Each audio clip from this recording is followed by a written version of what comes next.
I was a little unclear about what I should be speaking about when they invited me to come, and I thought I was going to be speaking to film people about games. So I made some assumptions that the film people wouldn't know a lot about games, so maybe I'm mistaken, and you all are very knowledgeable. So I set out these goals to present my understanding of games as entertainment today, why games are formidable and growing entertainment media, particularly how they compete with film. Maybe that doesn't apply anymore. And some about where games are going. That's really a gray area, but I try to say something about that. And this is just my personal history a little bit. I mean, I started making games in 1980. I was a graduate student, and I decided before I took a real job, I would try to make games for a living. And my joke is that 30 years have now passed, and I still don't have a real job. And but I made a living out of something I enjoyed, so that was a good thing. I converted to making computer games in 1987. Those are some of the studios that I work for. And I work mostly with PC, but we're doing other things today. And the pictures on the right are some of the games. I was on the teams that made those games, among others. And this is pretty quick to go through. Gaming platforms, I think we've talked about this. You know this. The far right is a game on an iPad. I think that's a pretty remarkable picture, especially from where I started. These are the consoles. I'm sure you know all this already. Except that you know, these are mass market games in general, and they're for both casual and expert audiences. Handheld gaming devices. This is really becoming this is actually where video games started, I believe, in the early 1970s. The first electronic games were handheld games, and they're still with us. The DS is probably the best-selling console in the world. The Zune was not so successful. These other Game Boy machines. I think they started as toys, and they become very sophisticated game machines for adults as well. PC games, well, this is something I know more about, and I break these into other categories, which is the retail games. You go to the store and you buy these, and I made some assumptions here. First, FPS is first-person shooter, strategy games, which is my things I like. RPGs are role-playing games, action-adventure. Casual games on browsers. This is part of the PC universe as well, and it's often not considered when they talk about PC games are dying or going away because they don't have retail sales, but this is actually a huge part of gaming and a big part of PC gaming. Examples I use are Bejeweled and Farmville. And these are generally free, and we talked, some of the guys this morning spoke about how they make money with those. A tiny percentage of people spend real money, but when huge numbers of people are playing, a tiny percentage of a big number is still a reasonable number. I mentioned this thing is interesting is this is very popular in Asia where retail is dead. You can't buy games and nobody will sell you a game in retail in Asia, in parts of Asia anyway, because their piracy is so bad, and so some of the Asian nations became pioneers in online gaming. And then there's another word that I took advantage of you, MMORPG. I have to explain this to my wife pretty regularly. Massively multiplayer online role-playing game. Tens of thousands of people at night playing or all day long playing these games together. Sold at retail occasionally, and there's lots of different models. I've been told that this subscription model is dead, but then again, I keep paying $10 a month to play a game, so I'm not sure it's dead. Then there's WoW, which is maybe the greatest game ever made. Retail game, or the greatest commercial success, and maybe you could argue the best game ever made as well. And the last data I could find on this was 11.5 million subscribers around the world playing WoW, and they're paying between $2 and $10 a month to play. So the worst case is $23 million a month this game makes. Best case is $110 million a month that the game makes, and that's a staggering number.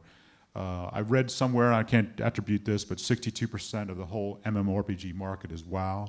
I think read recently that Activision Blizzard, the company that publishes this game, that the majority of their profits came from this single game alone. And that there's implications for that, I think. In case I was dealing with people who weren't game literate, this was a picture of a first-person shooter. You know, you are not on screen generally, but your gun is. You're in the first person. This is your gun. I mean, if you don't know what a first-person shooter, this is a kind of a picture of what one is like. This is a Facebook game. This is actually a relatively recent Facebook game, and I think is one of the best ones I've played. Frontierville, and basically start with a wilderness area, and every day I come in and I clear some grass, chop some trees, plant some trees, animals, and we can talk more about these. But this is an interesting area of where games are going. Possibly, we're still trying to figure out if this is a moneymaker, but it's incredibly popular with people. This is an example of an online, massively MMORPG, Lord of the Rings. This is part of the Shire. Those are hobbits. And these are mobile games, pictures of mobile games. Plants vs. Zombies is on the left. It's a really, really fun, popular game. On the right was last time I looked, this was the most popular app on the iPhone. Angry Birds, you take the bird on the one screen, you shoot him with a slingshot, and it goes across into another screen where he has to knock down all these constructions and blow up the green pigs that have stolen all the bird eggs. It's a silly little game, but it's funny and it's fun, and it's the #1 selling app on the iPhone for games. These are some gaming facts. I took these from the ESA website. The Entertainment Software Association is a group of all the big publishers, Microsoft, Electronic Arts, Activision Blizzard, and they gather data, but I don't think they gather it regularly because some of this looks old to me, but I highlighted some in yellow. The average game player is 35 years old. I think to most people that's news. I mean, especially if I'm talking to a film-oriented audience, I think that would be news. And 40% of gamers are women. I think that would be news to filmmakers, because we think of games as young men or older men who never grew up. But I also like the idea that 84% of games sold in 2008 were rated E for everyone, because the games that get the attention in the media and the ones that are most actively marketed generally are the violent ones, the crazy ones, but it turns out that what people are really buying is the E games. And I think I have an own idea about why they're marketed the way those other games are marketed so heavily, because those people that they're trying to reach with those marketing campaigns spend lots of money on retail boxes. And I think that's why those games get advertised, and that's why we see a lot of that content. But people are actually buying more of these E-rated games. Maybe they're not as expensive, and they're not maybe it's the long tail effect where they're buying games that have been around for a long time, and it's not the game of the moment. And this one bullet down here about the entertainment industry annual growth rate was 17% for these 4 years there. That's probably not worth remembering, because I can't believe they're keeping up that rate of growth right now. I mean, we've had a couple of hard years in the economy, and I keep reading about game sales being down. All the share prices of all the game publishers seem to be bouncing off their all-time lows. So I can't believe that we're growing at 17% still. This is something, the last bullet point was something that Greg brought up last night, was that we used to make games from movies, and now we're seeing films made out of games. So it's going both ways.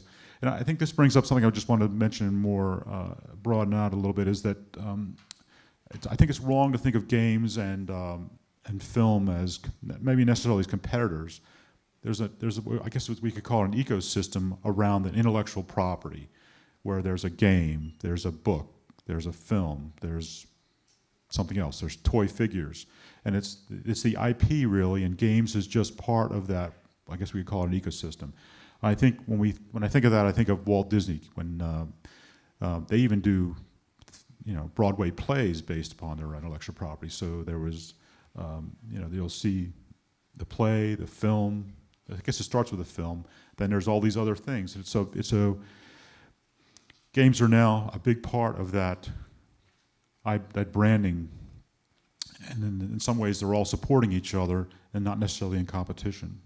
But the whole idea is to move the brand necessarily, not necessarily the game or the movie, the film. Games is competition to what? It's supposed to be film. I don't know what happened to my word there. I think of the games as a relatively recent entry into the entertainment spectrum. Maybe, I think video games, I should say, because I think about these the train or the passage of with oral stories, let's say, and the first speaker today, Thierry, I think, talk about 500,000 years ago people invented games. And then we went to oral stories, literature, theater, opera, film, radio, TV.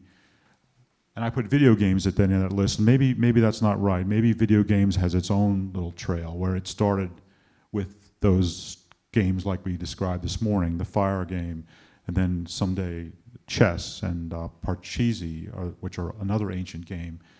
And we went along with those board games until the 1970s, essentially, because I think the first handheld games came out in the 70s.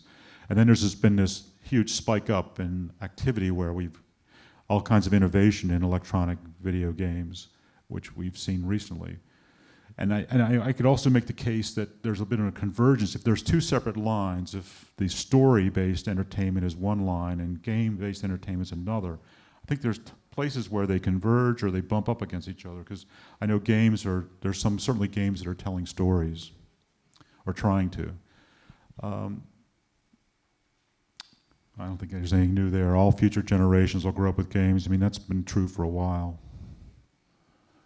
I thought I'd lead off with what's weak about games, in my view, and I see that they're pretty weak at presenting stories and characters. I remember that somewhere we were discussing how many characters can you remember that are really memorable from a game, and there's certainly some. Lara Croft is one. There's others. But they're not the way characters are made, like Harry Potter was a character, or Sherlock Holmes is a character. I don't think we've had games really create characters with those depth and personality. Limited emotional engagement. I've been to a lot of conferences where people talk about games don't do emotion well. We do fear, and we do anxiety maybe, but we don't do this classic example, the game has not made someone cry. And I was at a conference last year in Germany where I think it was a Frenchman who was working in the game industry, and he was determined to make a game that made somebody cry, And I think there's been a lot of games that made publishers cry, but they weren't games that made the person who bought the game cry. So I think there's a huge difference there between what games can do as far as stories and what film does. I mean, all the cinematic technique of zooming in on characters and the great range of the actors. I don't think we've seen anything like that in games, and if it's going to come, it's going to be a ways down the road. I think another weakness of games is that they're hugely expensive to make, at least at the scale of the big retail and the MMO games. They're very expensive. I've heard stories of games from Japan that cost well over $100 million US dollars to make, a staggering amounts of money. And I worked on teams that spent a lot of money on games. Those Age of Empires games were expensive to make. It took 2 or 3 years, and we had teams of 40, 50, 60 people. And but they sold so well that that was okay. The question is getting from that, spending the money, to selling so well. A lot of games don't make that leap, and that's why, especially in this economic times, publishers are hesitant to spend big money on games without feeling that the risk is under control. They do that by working with licenses, with intellectual property, or with brands they understand, sequels. It's rare you see somebody take a big chance with a completely new intellectual property. Yeah, technology changes rapidly. That's certainly been the case. I may mention that later, that it changes so fast. You can't use the same assets in a game after game. I've never met a graphics engineer who did not want to write his own graphics engine. And but unfortunately, it's the case we usually have to do that because the technology has changed, and the engine we built for the last game will not take advantage of what's gone forward in computing power. And so we want to do it again to make our game more attractive, more whiz-bang.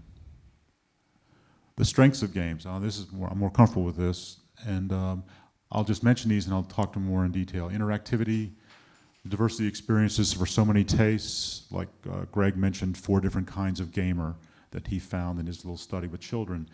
And so games do a good job of reaching all those different kinds of people. The best, really successful games, I think, are lucky to reach all those people with the same game. And we can do it with diversity of length. You know, a film is, you know, a full-length film is a commitment of an hour and a half to 2 hours to watch this film. But you can take your game in any kind of bite you want. You can take it in minutes, days, and obviously with some of these multiplayer online games, people have been playing them for years. And yeah, it feels cool to be playing something that's really techy and edgy, I think, for early adopters. And then there's the social interaction that was talked about this day as well. I think this is really a powerful thing. I mean, I play an MMO, and when I log on, usually I'm in a group with a couple, a husband and wife in Huntsville, Alabama, a guy in Grand Rapids, Michigan, and another husband and wife in Mexico City, are people that I often play with. I think that's an amazing thing, to be on my headset, playing a game, talking to people about their lives, and they can be living anywhere in the world. And I know that friendships are made. I'm sure there's even marriages that have come out of these social interaction, these games. And I think that the social interaction, the fact that I've got this interaction, is a really huge advantage for games as entertainment media. And I loved playing board games. Obviously, I started making them for a living, and I really enjoyed sitting down at a table with people and playing games and teasing each other. But it was just my 4 buddies usually. But now I have access to the whole world. I mean, I could be playing with games anywhere in the world. And it's a really amazing phenomenon to me to have seen that come along and to conjecture or think about where that might be taking us. But this is, I think, these are some of the principal advantages of games. I don't think these are the only ones, but the only ones I could come up with in a short time to get this presentation ready. I'll talk a little bit about interactivity. I think it's the single greatest advantage of games. I mean, films and books and other entertainment media, many of it is passive. You sit there and you're engaged mentally and emotionally, but perhaps not physically. And the idea that I'm in the story, driving the action, is a huge advantage. The player participation, I think the player is the hero. I mean, the best games, I think, for me, make me the hero, take me to a new adventure, a place I've not been. Flow, I want to mention flow. I talked about it at lunch with Greg. And this is a term from psychology about being totally engaged in what you're doing for entertainment. The phenomenon is you sit down to play a game, 3 hours pass, you forgot about the passage of time, you forgot about eating. I mean, I know there's people who forget about, their bio breaks. So, that's a powerful thing. It doesn't happen just in games. Obviously, it happens in all kinds of places. Film, you can watch a film, be really engaged, books, working on assembly lines. I waited on tables as a college student, and I enjoyed doing that. My 5-hour shift would go right by. It was an entertaining job, and that was flow, I think. And I think games have an advantage over some other media in creating this flow, and we can actually learn from these psychologists. They've written down the preconditions for creating flow. One other comment about that is when we did our first Age of Empires game was reviewed in the Wall Street Journal of all places. And the guy who wrote reviews called our game digital cocaine. I'm thinking, okay, that's exactly what we are trying to do. We want to addict everybody to our game. And I think what was happening, these people were achieving flow playing Age of Empires. This writer, when he played that game for review, he achieved flow. He was totally engaged. Goals, player invest. I'm not sure how I'm doing with time. I better move. Diversity of experiences. Lots of different ways. There's different kinds of games. I can move through this. Constructing games may be a little confusing. That's basically that Farmville or Frontierville where you build something. I think investing in a game, when a player invests in a game, I think it's a very powerful thing because now I'm personalizing, customizing this experience. My farm looks the way I want it to look, my frontier, or my character in World of Warcraft. He's dressed in the outfit that I think suits me personally. And when people get involved in constructing these things, and I call that investing in the game, that's a very unifying, powerful thing that attracts people. So I'll go beyond these game types. Intensely competitive games. This is a branch of gaming, something that makes them attractive to a certain segment. Examples are first-person shooters, real-time strategy, and sports games especially. Um, I'll skip on beyond this. Adventure story games. At the bottom picture here is a game that came out in 1993 called Myst, and it was a game that was just moving from room to room to room and maybe manipulating a few things. But the graphics were amazing for the day, and this game sold extremely well. But it was based on a story, a mystery story, and the game was never duplicated to my mind. They kept trying, other people and the guys who made this, that never came close to the success. So that's an interesting story in its own right. But the fact was, this is a story-based game that rocked the game world. Now on the right is a game just released, Red Dead Redemption, and it's the graphics. Now this is all live animation. There's all kinds of characters in there. That looks like a film to me. I mean, the graphics have even have really advanced. I think these are the most like film. These kind of games, role-playing games. I won't go into this. We know what these are. I would comment that when I hear about retail sales being down, I can almost point to when WoW was released, because I think a lot of people who started playing a game like WoW if they bought 6 games a year, now they're playing WoW, they don't need those other 5 games. They've got the one they're playing they like so much. I think that was part of the fact that retail games PC went down. And I think these MMOs are also being targeted for different audiences. My classic example is the Club Penguin from Disney, which is for children. Internet constructing games, I mentioned that already. I would point out that Farmville has had over 70 million people have played that game. I think 74 million. Now most of them probably have moved on, but for a while they were playing, and some of those people were, 2 or 3% were spending real money, and that's an amazing thing. And I think we'll see more of that. This new Frontierville game, I think, is going to be just as successful. And there's a lot of social aspect here. You really can't succeed quickly in these games without having friends, neighbors, and gifting each other, and all that helps with the social networking. I think what's interesting also about these games is they're relatively cheap to make. I mean, they take a small team and a small amount of time, and they never set out to build a finished game when they launched one of these. They think there's enough there to get people going, and then they gather the data, like Greg was talking about, and based on the data, not so much about how to get across San Francisco, but what are these people doing with their game, and let's give them more of that. What are they not doing? Let's don't invest any more in that aspect of the game. We'll give them more of what they really like to be doing. So they collect data, and then they build future content, and so there's a continual stream of content coming out for those successful games. It's very little marketing for these. This is mostly viral marketing, friends telling friends, and there's an incredible amount of innovation here because everybody wants to do the game that gets up to the top. Since they're cheap and fast to make, relatively, there's lots of experimentation going on there. I would say the business model, monetization is unproven. I'm not sure if they're really making money with these. And this is a picture of Farmville, if you haven't seen it. Up top, free gifts. I'm gifting gifts to friends. My neighbors are along the bottom. So you see one guy is not a soccer fan. He's actually a friend from Germany. Up there, add coins. That's how you monetize. You want to do things. You need special coins to do it. Farmville dollars. You get frustrated. You spend real money. They want to give you attractive things to do to get you to spend real money. Arcade puzzle games like Tetris, Bejeweled, Angry Birds we mentioned. iPhone and the other mobile devices are what I call frontier platforms. I mean, that's where the innovation, the small teams can still start off in the game industry on these frontier platforms. Two brothers who worked on the Age of Empires games left our studio when Microsoft announced we were being closed and started their own studio called New Toy. They've finished 3 games now for the iPhone. One was called Chess with Friends, Word with Friends, and Word with Friends was like the best-selling game app for a while on iPhone, and they are millionaires today, and they did that in the last 18 months. Virtual life games. This is The Sims. I won't go into that. Rapid technology adaptation is, I guess, the strength of games, as I mentioned.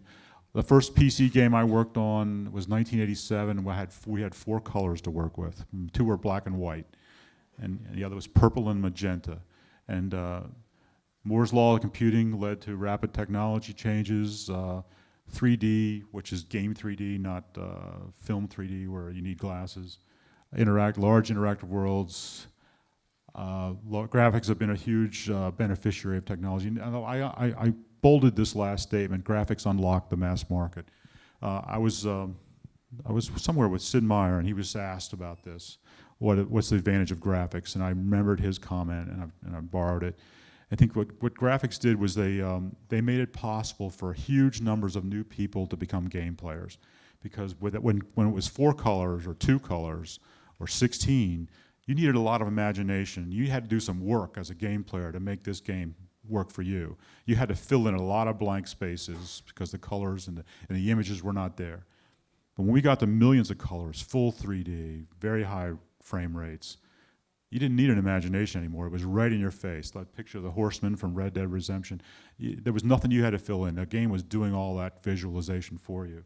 And I believe that made it possible for mass market games. Anybody could become is a potential customer for a video game, a console game, with the way that when the graphics became so advanced, the same graphics you see in films. I mentioned the platform frontier, and I'm taking share from all other entertainment media. I'm not sure if that's true, but I certainly. Our entertainment time is being fractured in smaller and smaller pieces, and maybe that's an advantage of games because we can do games in short time frames. Major films are still an hour and a half, 2 hours, but you can have a lot of fun running up to your Frontierville place for half an hour and quit, or even less. You can shoot a couple Angry Birds for 10 minutes, you get that itch scratched, and you move on. I think this frontier of the mobile devices, like I mentioned, the iPhone, the iPad, and there's devices coming to compete with both of those. So it's a very, very exciting area. There's lots of stuff going to be happening there, and the browser games I mentioned too. Future of gaming. Oh, actually, getting to the end here. I'm doing good. I didn't have a lot about the future because people are asking me about the future all the time, and my stock answer was, all I need to know is what the market's going to be like in about 2 or 3 years when our next game is done, and I need to know if we need to know if we can sell the next game we're working on. And it was hard for me to get my head around what was happening and all the changes, but I tried to put some ideas together. Digital distribution. I'm going to skip gamification because that was covered very well by Stefan. Some other ideas here. This is already happening. Will the retailer go away? That's a good question. It seems to me like we're going to be just downloading everything we want, if we need it at all. That's the next slide. The downside of digital distribution is you may lose the helpful expert retailer who will tell you what's a good game, why he likes this game. I mean, there's something about a good retailer who can, what are your tastes? I can help you find a game that suits you. Without that person, you're going to have to do a better job of picking the games that are suited for you on your own. Cloud computing, I think this has a real chance to be a big deal, but I really don't know. I think we will not have software on our desktops anymore. We won't even have desktops. We'll have something like iPads. I'll be curious what we'll all be using for our computing devices in 10 years from now. I hope I'm still around. Pay a monthly fee to play anytime you want. The program is in the cloud, and there's no PC installation. Right now, if you're a PC gamer, you know it's a real pain to install the latest games because every machine has a different video card. It's sometimes very painful to get your game to run on your new PC, even how powerful it is. That will all go away, and you can access your game from many different places. And the developers will be paid by the usage. I say success is not clear, but games with high replayability have the best chance to succeed. So games that really pull people back and back and back every day, that may influence the kind of games that are made, because those games will be the ones that will make money in the cloud. Not the game where I buy it and I just pay over the weekend and I'm done with it. That kind of game may still be a retail option only, because I'm not sure if they'll make their money if people just play it for a couple hours and then they're done. But a multiplayer game where people play it for years would be a huge success on the cloud, I think. I'm going to skip gamification unless I said something that was different here. Yeah, probably not a major competitor to other media. Well, I think that was summed up pretty well. Motion control, I mean, I'm talking about here with the Wii, where you stand in front of the screen and wave things. And I know Sony and Microsoft are coming out with competing platforms. And my view on this, it's more fad than trend. I don't think a lot of people, the Wii hasn't sold software from other companies as well as everybody hoped. I mean, it sells, you buy Nintendo games for the Wii and not a lot of other things. And I think this may be more of a fad. I think these companies are possibly making a mistake trying to follow on the Wii. Kinect is the Microsoft plan. Next generation consoles, what'll they be? I don't know, but I think they're going to be delayed. I wouldn't be waiting up for these. I think the companies that fought this really long struggle with the current generation have spent so much money, maybe lost so much money, that they want to make that money back. They want to sell their existing consoles with some new bells and whistles for a couple years yet. And the competition is fierce from alternative platforms. I'm talking about those PC games, the Facebook games, the iPad, the iPhone games. And that's where I think I mentioned earlier, Activision Blizzard profits from WoW, not from their console games. The PC as a game platform, well, it's been dead for a long time, but it's not really dead. I remember I wrote an article for a Korean game magazine 10 years ago about the PC is not dead, and I'm still being asked the question. But it's the home of the MMO and the browser games, and the browser games are some of the fastest growing areas in gaming. MMO is some of the most profitable, so I don't see how this platform is going away. There's a huge installed base. How many PCs are there in the world? 200 million? 300 million? But like I said, in 10 years, will we own something like the iPad instead of our iPods and desktops? Summation. All entertainment media have to deal with capturing and holding people's attention. And I think games are a strong competitor. I think I mentioned innovating quickly in types of games, lengths of game experiences, new platforms fast, responding quickly to player wants by gathering the data that Greg talked about, and reshaping games very quickly, like the Facebook games and perhaps the iPod games, iPhone games, are adapting in a weekly, bi-weekly, monthly basis to what gamers seem to be demanding or asking for in the way they play. Connecting, that's connecting across all your different devices, and it's connecting as socialization with people, gamers all over the world. I think basically the summation is games have an excellent chance of growing even more popular and becoming more pervasive. I'm not really, I think Stefan did a great job of explaining that gamification might not be the way, but I think games are going to be around us and only getting more entertaining and more, let's see, how was the right word I want to use, is like they're able to quickly differentiates the type of game to target little smaller audiences. I think of films, especially since we're at a film festival, that films it's a little more difficult to target smaller pieces of the audience, where games can do that much more quickly through the different platforms and lengths, things like that. Well, I've got a few minutes left. I told them I would be done by 3, so I think that's the end of my remarks. Yeah. So I can probably take a few questions if there's anything that anybody has a question.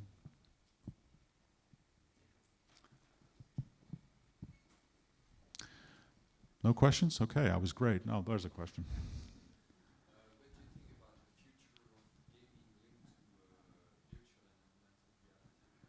What do I think of the future of gaming related to the future?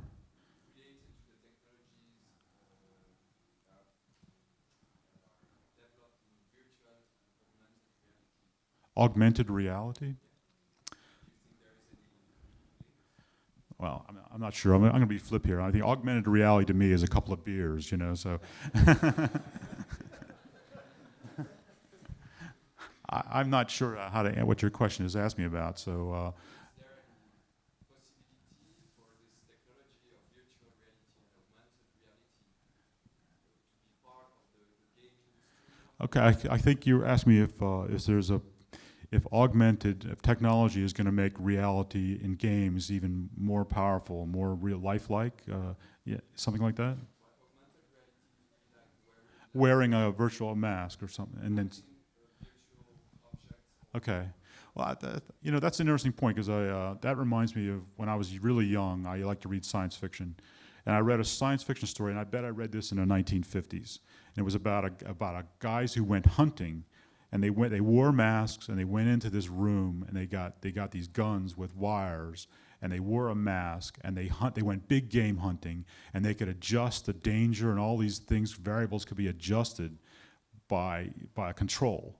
And I thought, wow, that is wild. And I'm thinking, in my lifetime, I'm seeing that essentially. You know, that people have that has come to be true. You know, it's not quite exactly as detailed as the book would portray, and I don't think as way you're saying it. But I do think that we talked about how I mentioned how graphics made it much more turned games into being much more mass market because you didn't need imagination. So I think what you're talking about is augmented reality, which even makes the imagination less important because it's even more real. So I think if the great graphics made games possible in the mass market, the thing you're talking about will just make that even more powerful. So we'll, you know, it can be a very powerful additional thing for games. It's sort of like, it almost seems to me, well, I guess it wouldn't, but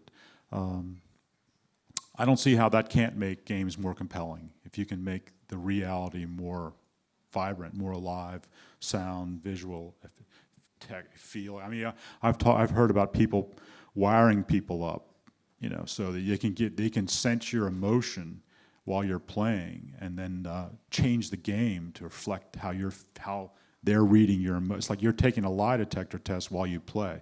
It's like a fear detector test or an anxiety detector test or something, and they'll adjust the game to how they're reading your metabolism or how you're working. And I think that's the kind of thing you're talking about. I don't see how that can't make games a more compelling experience. It has to do. Greg. thanks for a wonderful presentation. I was wondering about the issue of characters in games, and you mentioned Sherlock Holmes. Now, isn't Sherlock Holmes a playable character in the sense that when we read the story, we can guess the ending before he guesses it, and it's kind of a challenge? And isn't there a potential to use that situation as a starting point for more games like that? So, a really character-driven game, there's a lot of development possible. I think so too, and there have been good. I mean, there have been Sherlock Holmes games that I enjoyed playing, where you work through the puzzle and try to, yeah. I mean, there's the problem with that is not the problem, but a difficulty was that is you have to, as a designer, you have to prepare for all the contingencies. I mean, Sherlock Holmes goes down the street and goes into this house. Well, you have to force him to do that in a game because you can't really have him walking in every house on the street. I mean, I've worked on a detective game, and it was really struggle to figure out how to make that work and make it feel real without being a rail where people are driven along a rail like a ride, taken for a ride, let's say. So I mean, I think that I just don't. I think it can be done, but it's a lot of work until someone figures out how to build algorithms that take you to interesting places or react. I just think there's an awful lot of work to be done there. That today's world, nobody wants to spend that money. I don't think. I'd love to play those games, but I don't want to do one. Nobody's going to pay me to do one. Let's say it that way. I mean, we try, but if you got $100 million, we'll take a shot at it. Yes, sir.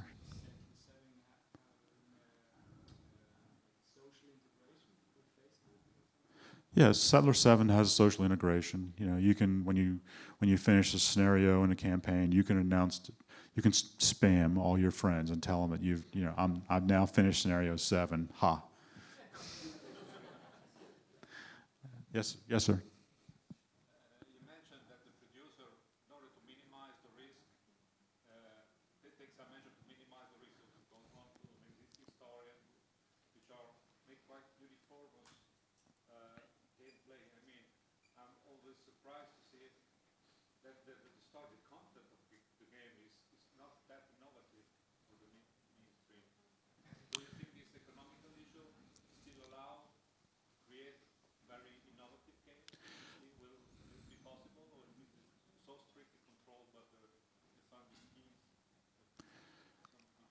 Okay, I think the question is, there were constraints on the publishers to build games that they think have low risk, means that they don't innovate very much in terms of maybe the topics or the graphic styles and things like that. Is that correct? Or the content, right? Well, I think that's a fact of life. I mean, it's like that. You know, especially when they're spending a lot of money, they want to minimize their risk and feel they want to have a comfort zone. But I think the hope is that there are other places where games are being made, and I think that those places are much cheaper to try, experiment, and innovate. And I think we'll see the advances made there. And something will be really spectacular that we haven't seen yet on one of these small little platforms, and that'll be the next thing we do on a big box. So I think that I'm not sure if there's a comparable thing in film, but like we see from Hollywood, we see a lot of, well, the A-Team 2 is coming out or something, right? I mean, where are the original ideas in film?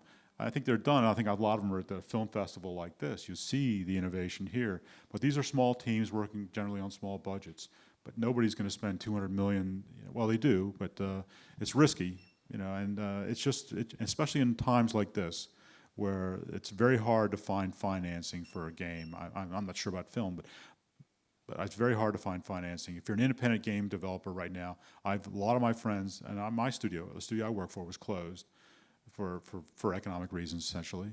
And it's just tough right now to see. So I don't see we're going to see the publishers take those risks in the near future, but the risk-taking is being done somewhere.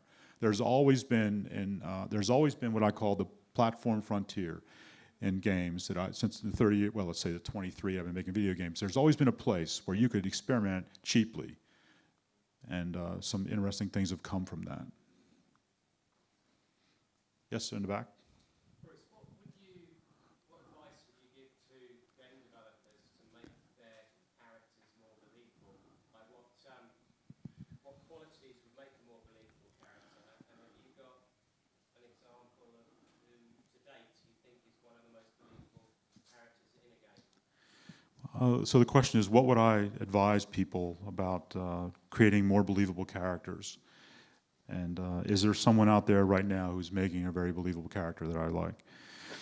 And I'm going to beg off this question because I'm a strategy game player. I mean, I like to conquer the world. I'm a god, you know, and so, I mean, I think you need to ask a story writer. You know, there's a recently game came out of oh gosh, I think it was Finland, Alan Wake, and it's a very story-based character. And I haven't played it, but I've seen several presentations about it. It looked like they were moving in that direction with a character.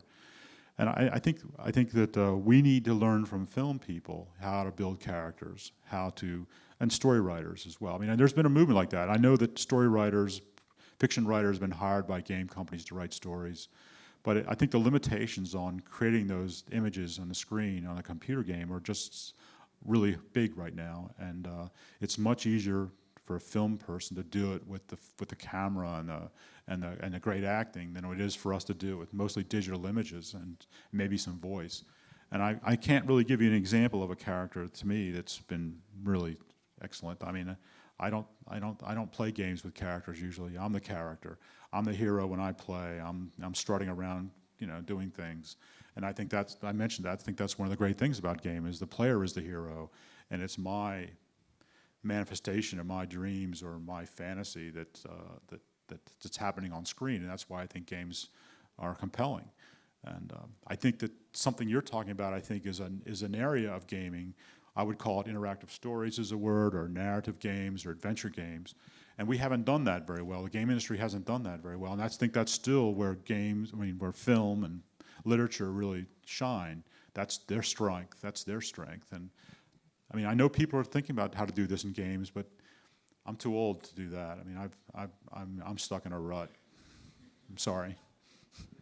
Yes. What happened if you played the first time Populous? Populous? What happened? Yeah.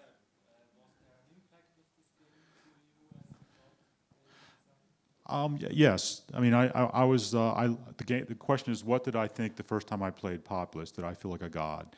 And I did, but I think here's what's different about that game for me is that in Populous, I was not really doing it myself. I was taking the ink and moving it over here. what I was doing is moving the ink around, and the people would move to where I moved the ink. And I felt, why do we have this disconnect? Why don't I just tell these guys to go over there, you know? So like when you play, like maybe it's a cultural thing between Europe and the United States, I'm not sure. But in the US, we don't want that middleman. We want to tell these people, get up out of your chair and get over there and do some damage, you know? I mean, I want to take that place, so you go do it. I don't want to take the ink and move it over there and wait for my worshipers to walk over there at their own sweet time and do this job, you know. I mean, and Americans are in a hurry, I guess, you know, and we want to get it done right now, and I want to feel like it was my plan. So that's the way I felt, believe it or not. I said, you know, why don't we get rid of this middle step? Why do we have to do this? It was you know, obviously it was a very impressive game and a very influential game, but I wanted something different.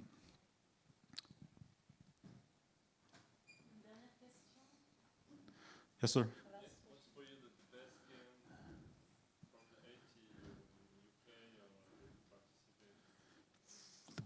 participated? My favorite game from ever or from ever? Wow.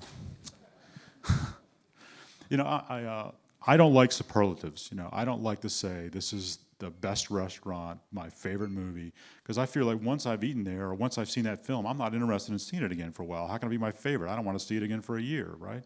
So my favorite game that's hard for me to nail down too. So let me say this. Let me say that any game I worked on is not eligible for this point, okay? And then I still have trouble, so. I tell you, I think a game that influenced me, and this is going to age me a little bit, was a game called Empire Deluxe. It was a freeware game made on computers before there was hardly any business. But I look back on that game as one of the most influential strategy games I'd ever played, because as a strategy game person, a lot of the things that were in that game, let's say features or processes, where I think show up in almost every strategy game thereafter. I mean, there's a lot of interesting things going on in that game that have been forgotten or just carried forward in game after game. The whole idea of the 4X game, you know, I forgot now, exploit, expand, explore, exterminate, you know, that kind of game. I mean, that stuff all happened in Empire Deluxe long before it was any really industry, and I think that was cool. I still remember that game finally, although I hated the end. It took forever to finish. But once you knew you won, you couldn't just make it end. Okay?